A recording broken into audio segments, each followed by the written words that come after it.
Hey everybody, I'm Grandmaster Ben Finegold here with our weekly lecture series. This lecture's sponsored by Eric Osgood. Thanks for sponsoring. He sponsors lots of lectures.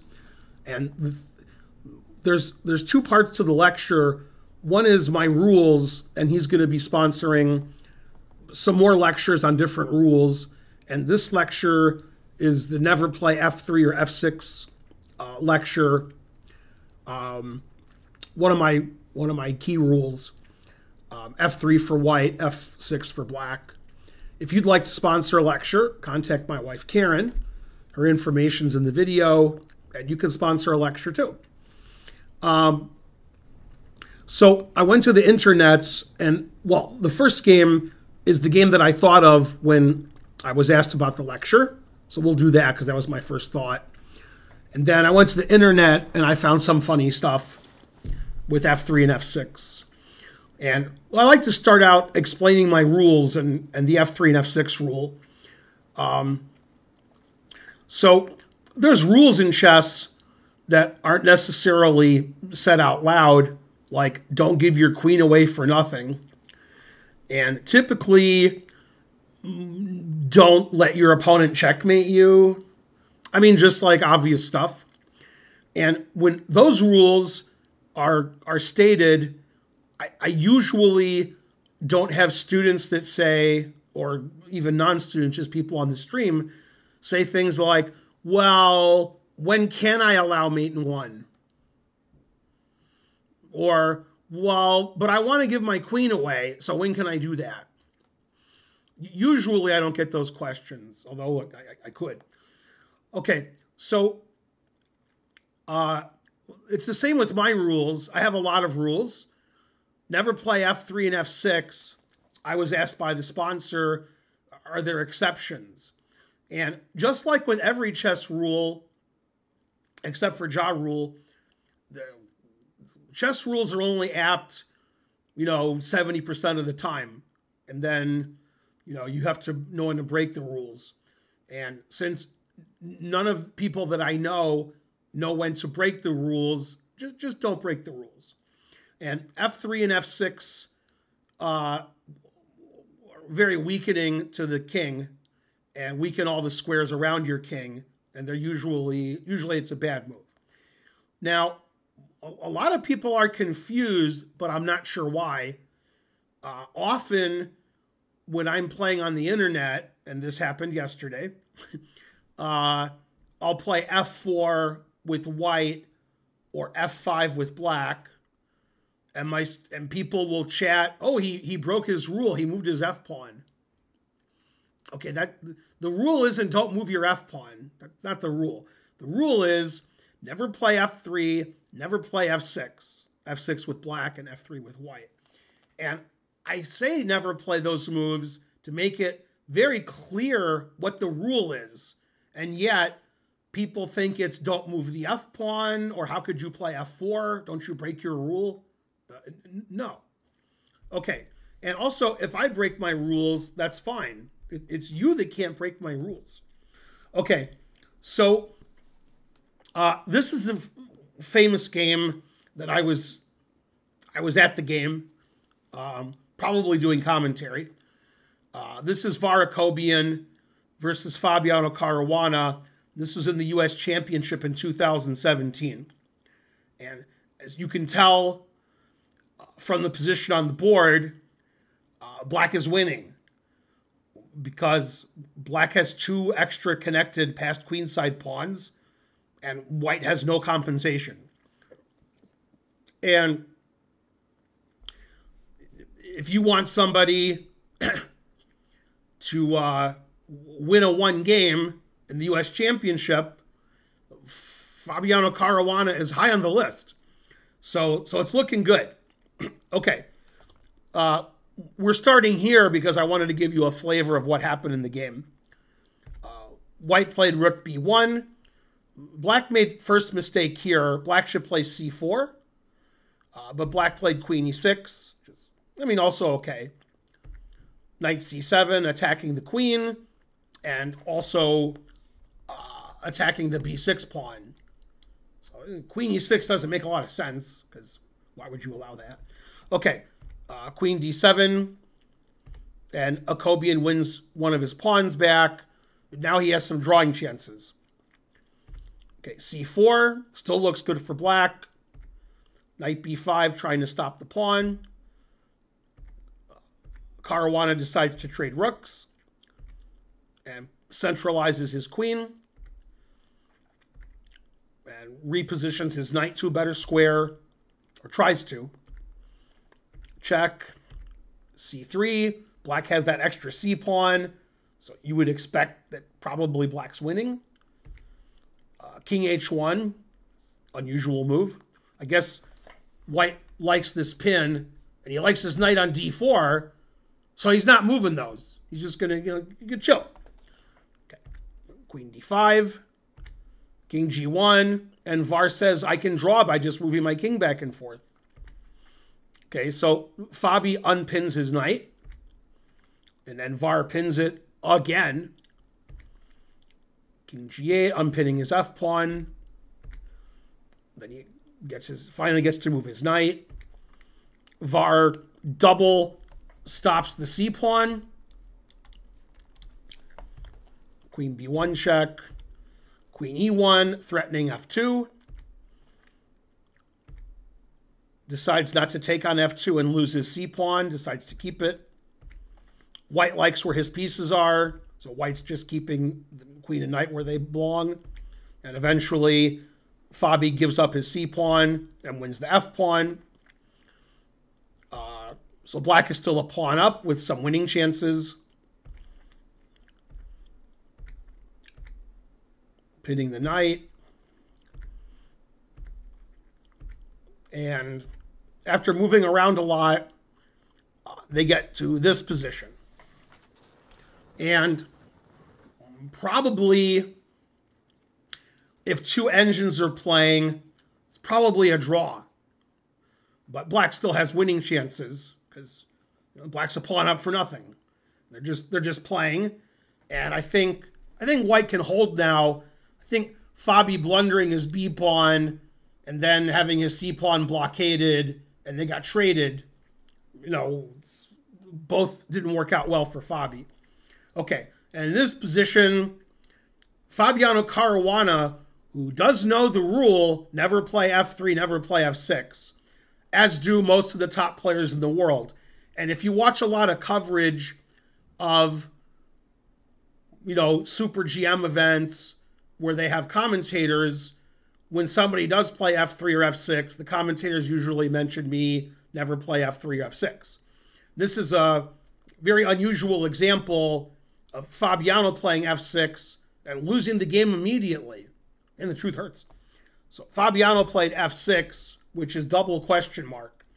And one of the reasons f6 would be bad in this particular position is because it opens up the 7th rank to the black king. Probably Fabiano in time trouble thought, queen d7 check, he'll trade queens, and he'll try to win the knight and pawn endgame. And otherwise, he's kicking the knight out of e5, which seems like a good idea. Unfortunately, if you're a Fabiano fan, f6 loses. If you're a Akobian fan, then it's all good. So, okay. So white's a play is winning here. Can any of our live viewers figure out the move here that wins for white? There's so many live viewers. I don't know if anyone can figure it out, though. This gives you guys a chance on YouTube to think about it. The live viewers aren't saying anything.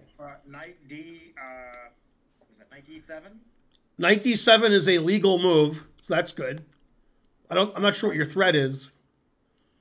Yeah, I wasn't sure either. That was the only move that sprung to mind immediately. Well, that's because the knight was attacked, so you move the knight. Can I just do a different check? Queen A7? Yeah, that's why I showed this rank was open. Yeah. Yeah, he played queen A7 check. Okay, now, in this position, black has 5 legal moves. Queen D7 is a bad move. King F8 hangs checkmate in 1 move to queen F7.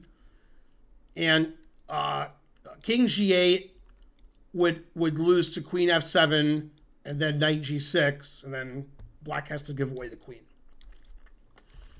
Okay, so the only moves to look at are king h8 and king h6. If you play king h8, knight f7 check, there's two legal moves. King g8 walks into knight h6 fork, and king g7 walks into the knight d6 double attack, where we're checking and attacking the queen. So, based on the two sweetest words in the English language, default, black must play king h6. That's what Fabi played. Then Akobian's winning with knight to g4 check. The king has to go to g5 or h5. That doesn't matter which one. And then the knight is hanging, and white is threatening queen h6 checkmate. Although, it doesn't matter too much because white's up a piece for nothing. And in this position, Fabiano resigned, being down a knight for nothing. So Fabiano was completely winning, and he messed it up. Then he got a position where he had winning chances, but probably drawn, probably. And then he played f6 and lost immediately. And that cost him any chance that he had to fight for the U.S. championship. It's actually a good U.S. championship for Akobian, if I remember correctly. Okay. Now, the next one was a question on the internet. You know, some guys on the internet were like, I don't understand. Okay. Don't understand f6. Okay. So it was the Petrov, which all of our current viewers, they really like the Petrov. They think it's great. Okay. Knight takes e5. And the line in question was very strange. It was black playing queen e7, which nobody plays. And then d4, which is very reasonable. And then knight takes e4.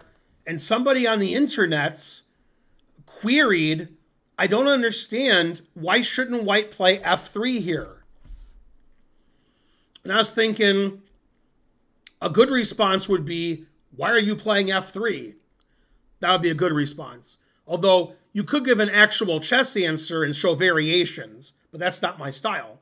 My style is to, you know, say something cryptic that insults the viewer.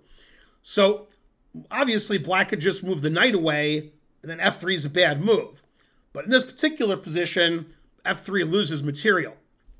And black can play queen h4 check. And sometimes when people move a piece, the refutation of your response is to move that same piece, and that's easy to overlook. So if you're white, you're like, well, black played queen e7, so the refutation of f3 isn't to move the queen again. That's not the way people think usually. They think f3 attacks the knight, where's the knight going to go? But queen h4 check, obviously, king e2 is not very good. And black has more than one way to get a great position. Black could retreat the knight. Black could play knight g3 check and win the exchange. Black could play queen f2 check and force the king to d3. Those are all fine for black. G3's more common move, more likely. And now we have the typical knight takes g3, and white is losing material. If you take the knight, I take the rook on h1. So in this particular position, f3 is especially bad. And f3 is bad when it is bad because it weakens the squares and the defense of the king. And in the previous game with Fabi, and in this position, the f3 and f6 moves weaken the king, and the other side can take advantage of it. And you have to remember my rule, when I say never play f3 or f6, I mean white playing f3 and black playing f6. If white plays f6 or black plays f3, that's fine. So you have to understand the rule, which some people have trouble with. Okay, like the guy with white there. Okay, this is a very famous game, which means all of you know it. What's that? Uh-huh. Okay, I've just been told none of you know it. What's that? Okay, I've just been told none of you know any games. So it doesn't matter how famous the game is, I can't. Okay, this is a game between Grünfeld and Alekhine. Now, even though this isn't related to the lecture, I want to talk about Grünfeld for a second. There's an opening that many of you have heard of called the Grünfeld. And it's named after this guy, Ernst Grünfeld. Grünfeld was a strong player in the 1920s and 30s. And possibly 40s, possibly. If he wasn't alive in the 40s, then he wasn't. But I think he was alive. Now, conversely, there is a grandmaster named Yehuda Grünfeld, and he's not related to Ernst Grünfeld, and the Grünfeld has nothing to do with him, but he's alive now, unless he died recently, which is possible. And he was a grandmaster mainly playing in the 80s, 90s, and 2000s. So don't confuse Ernst Grünfeld and Yehuda Grünfeld. This is the Grünfeld, Ernst Grünfeld, that Grünfeld is named after.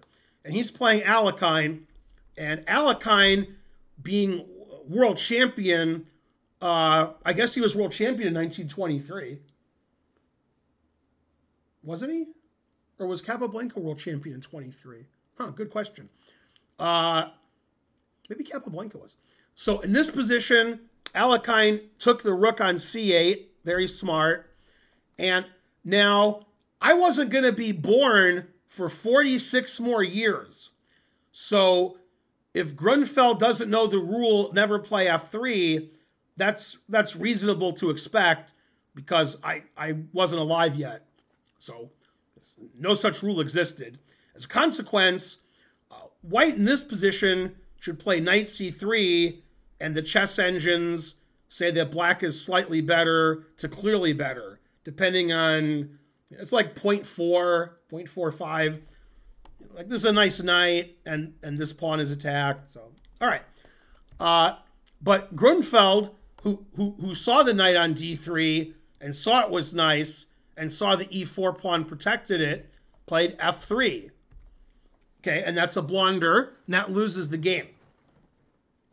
And things are easy now. In 1923, when this game was played, it's possible that black would not play the winning continuation, and maybe we wouldn't know.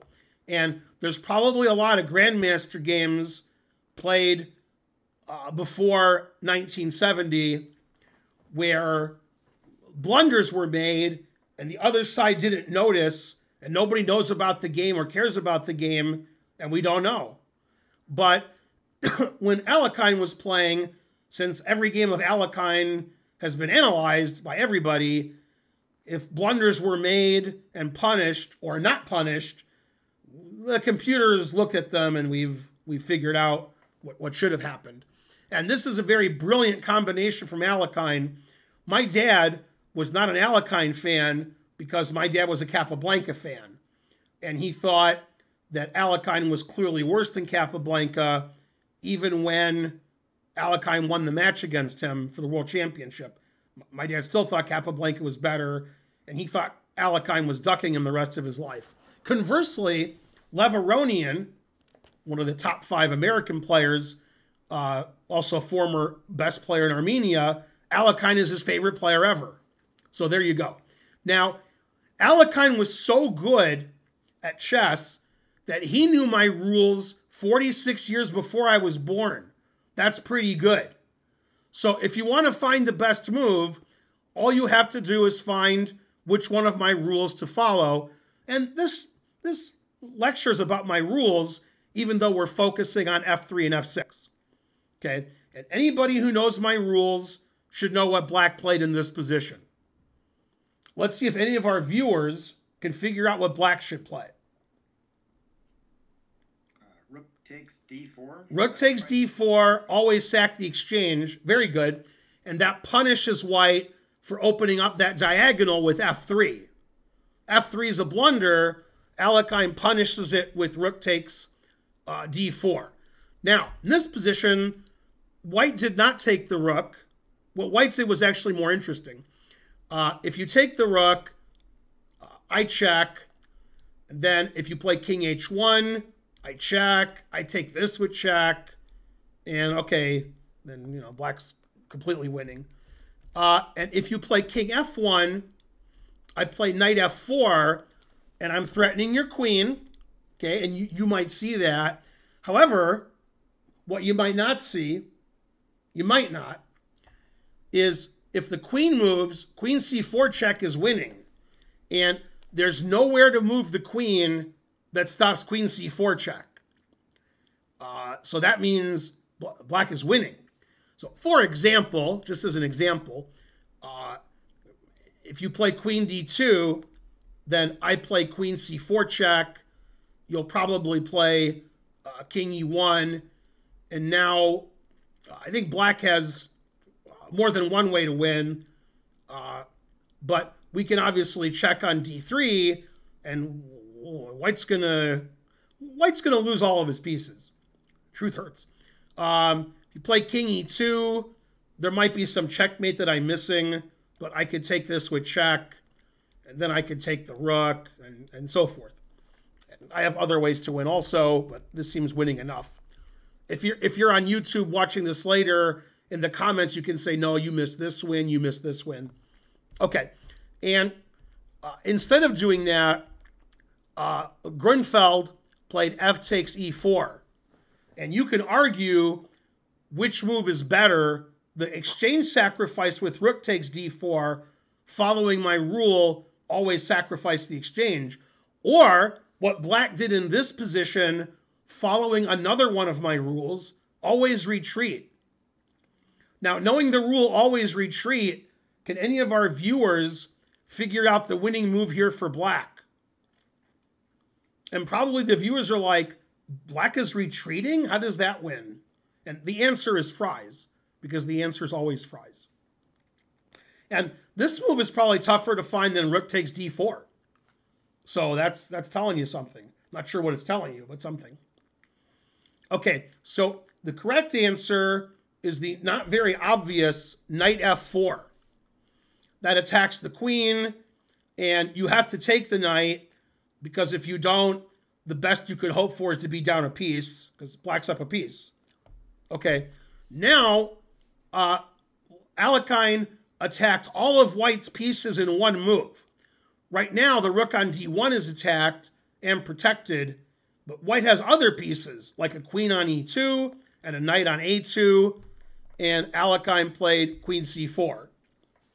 And I'm sure Alekhine saw this position when he played rook takes d4 and saw that white has no defense. There's nothing white can do here.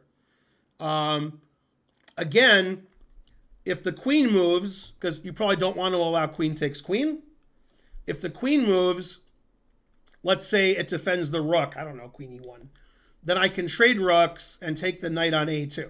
Black wins. If you defend your queen, then I could take the rook and then take on a2. Okay, so Grünfeld lost in the funniest way. Okay, unless you're a Grünfeld fan, then you're not going to like it. Grünfeld played queen takes queen, okay, which is nonsensical, but the reason he played it was after rook takes rook check, if you play king f2, you're down a rook, so that's not good. So Grünfeld played queen f1, and he thought everything was fine.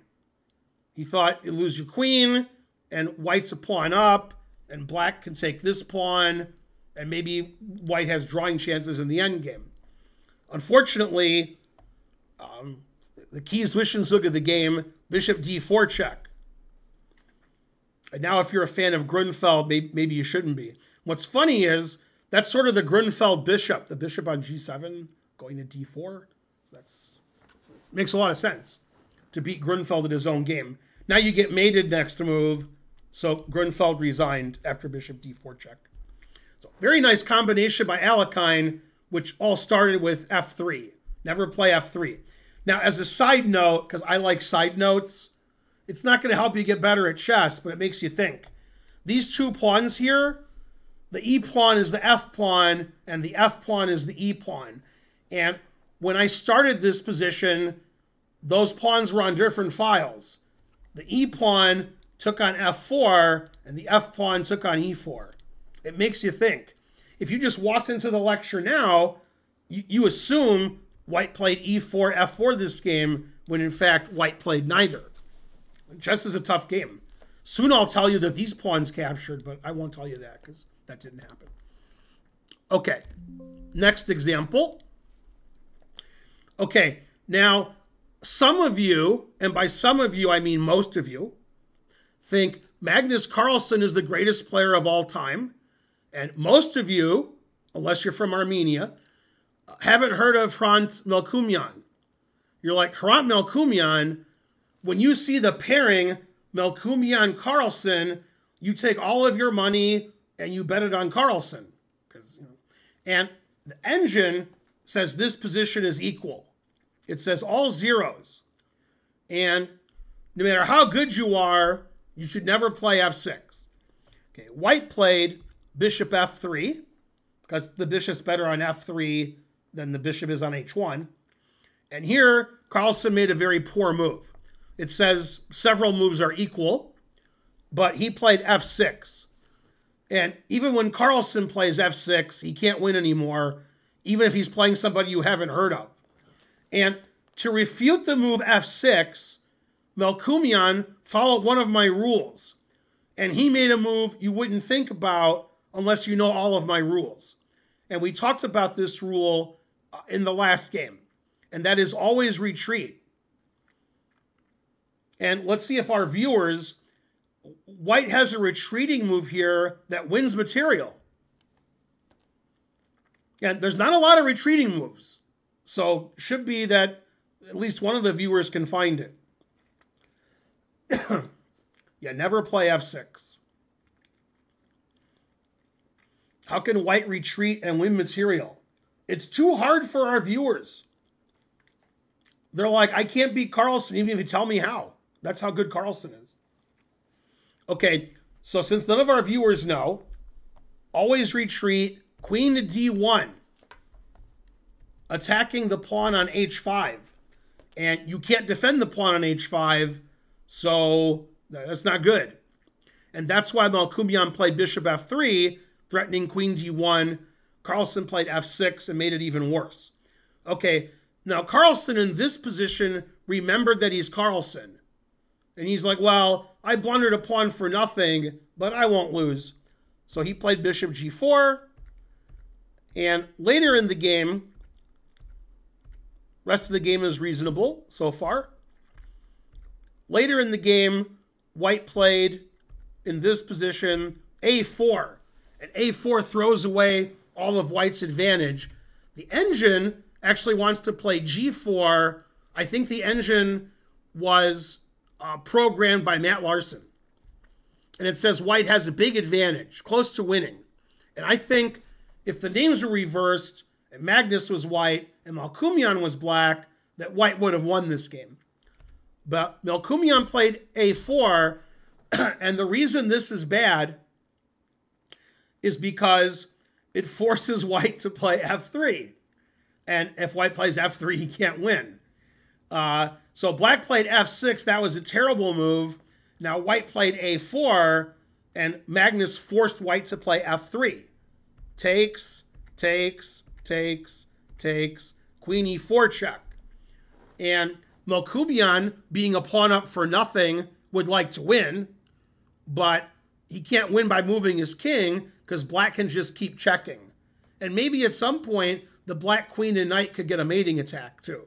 So Melkumyan played F3, which is as good as any, but now that black's played F6 and white was forced to play F3 by his own doing, now the game is a draw. And the engine says white has no advantage. What's funny is, if I could magically put my pawn here, and it was white's move, white's probably winning. Queen takes C6 probably wins. With the pawn on F3, just like in the Fabi game, the 7th rank is open, and white doesn't have any winning chances anymore. The game concluded with this perpetual, and they agreed to a draw here because if white plays king h3, then black can play queen takes f3, defending the d5 pawn. And after this, it's just obvious perpetual. And maybe black has some checkmate that white missed. You know, maybe there's some, but there's not. But no reason for white to do this when he can just play king g1 and draw. And Magnus can't play for a win because Magnus is down 2 pawns and he has 2 things hanging. So black played f6, giving himself a very poor position. Then white was forced to play f3 later, making the game a draw. So don't do that. Magnus so good, even when he plays f6, he doesn't lose. Okay, this was a game I found on the internet, and I really like the end of the game, but you have to realize what happened. These players are chess.com people, and they're rated in the 1600s and the 1800s, and the guy with white posted a blog on his chess.com blog and said, look at this game I won. Okay, and in this position, white played bishop d3, which seems pretty obvious. And black, even though rated 1680, for some reason played f6. And f6 is just a terrible move. f6 isn't bad because of never play f6, although it is. It's bad because it weakens the king, it weakens all the white squares, it weakens everything. And now with black's undeveloped queen side, white executes an amazing attack, which ends in a very long king march, which I liked. So when this guy punished f6, he wasn't kidding around. So he played e5 immediately, opening up the diagonal of his bishop. Bishop retreated, takes, castles, knight c6. And he played knight g5, a temporary piece sacrifice, because he wants to play queen h5 check, and he wants to take on h7.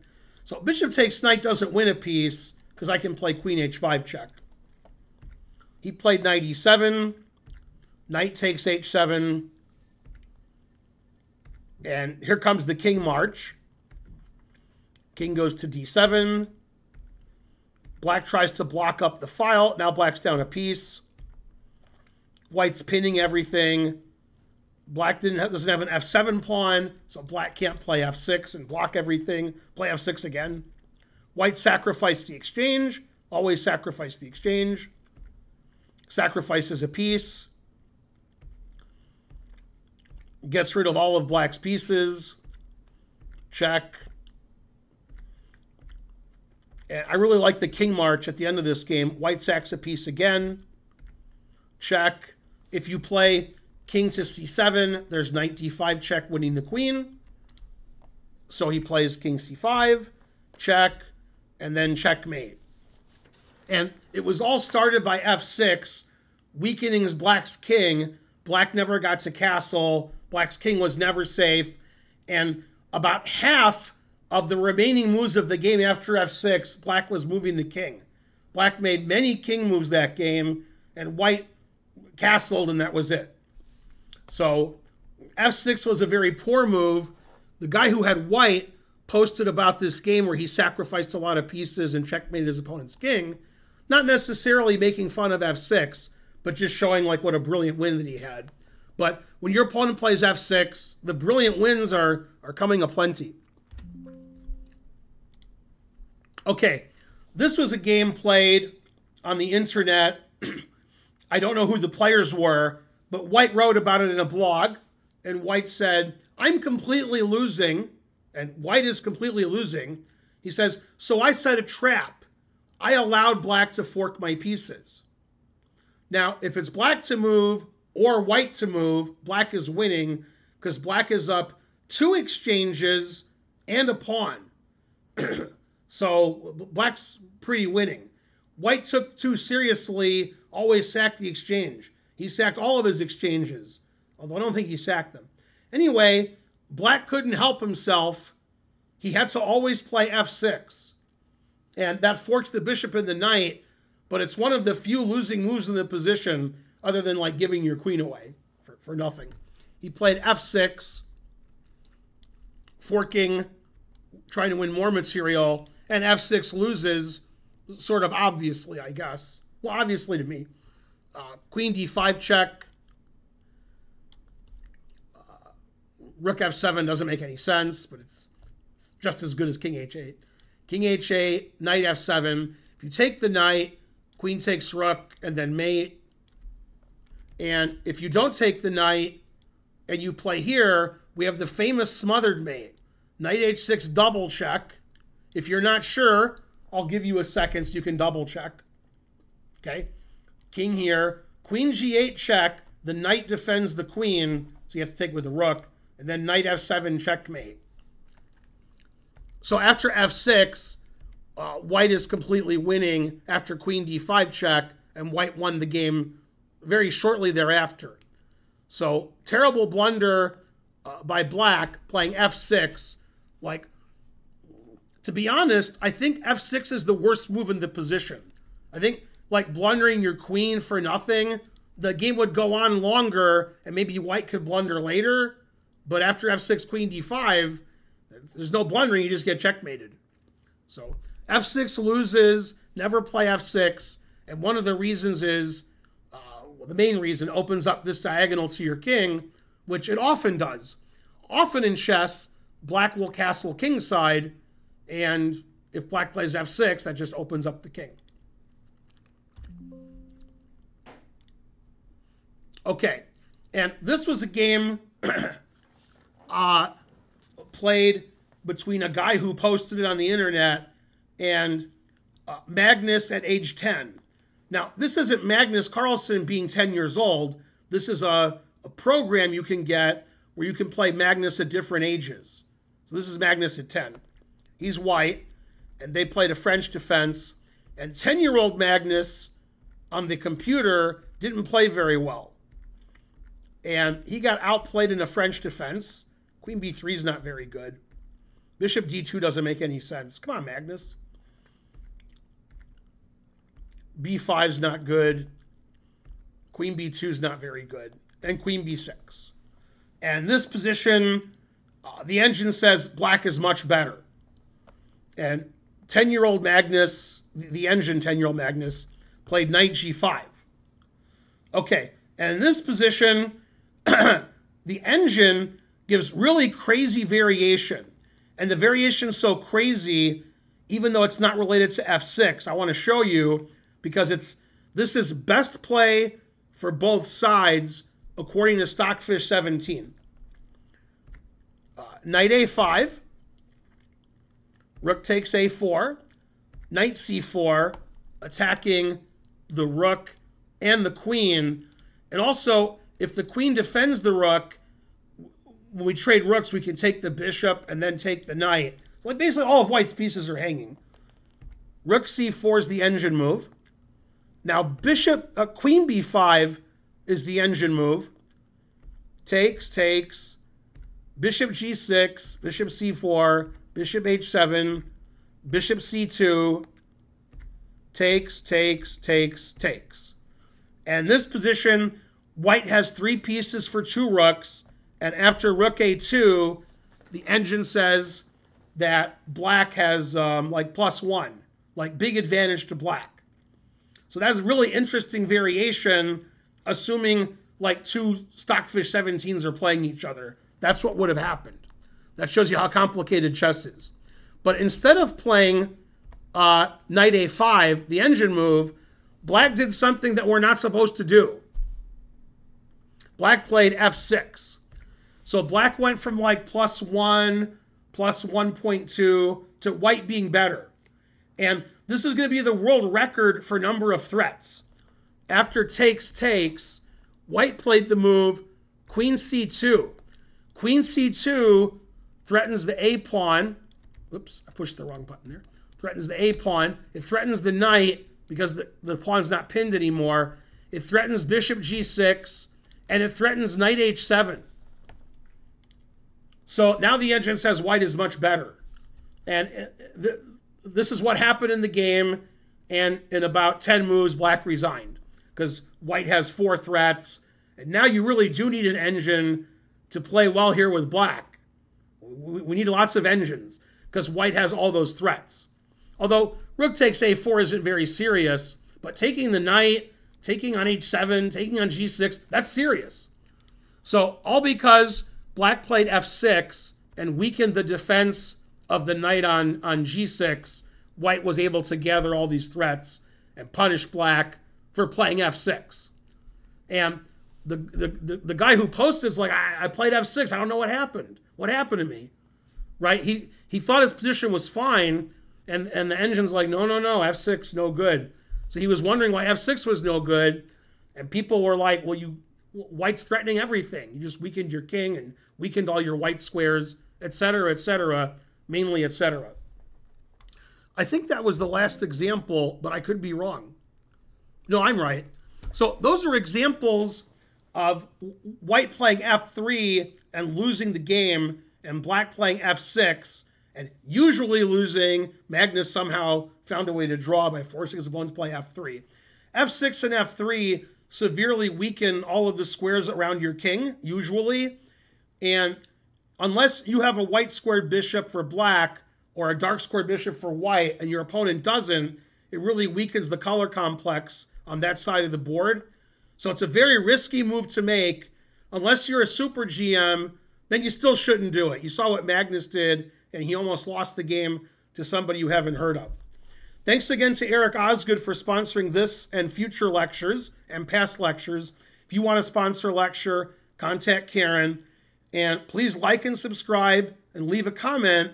And I'll see you with more videos in the future. Some of them are my other rules, which we talked about in this video, and we'll talk about in future videos as well. Bye, everybody.